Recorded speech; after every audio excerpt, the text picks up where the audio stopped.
yung part 2 ng aking in-upload kahapon. So, punta tayo dito sa kwarto. So, teka lang guys, sayo kumiga. Uupo ako. Hindi gato sa aming kwarto guys. Kwarto to ng ate ko, pero dito kami palagi natambay pag maglalaro. Kaya, eto nga lang, nakaupo lang ako. So, wala akong ginagawa guys.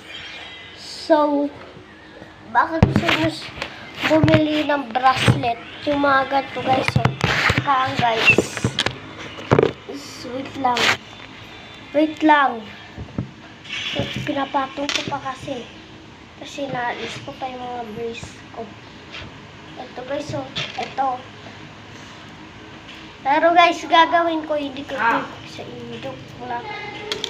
So guys, nasigaw nga yung ate ko.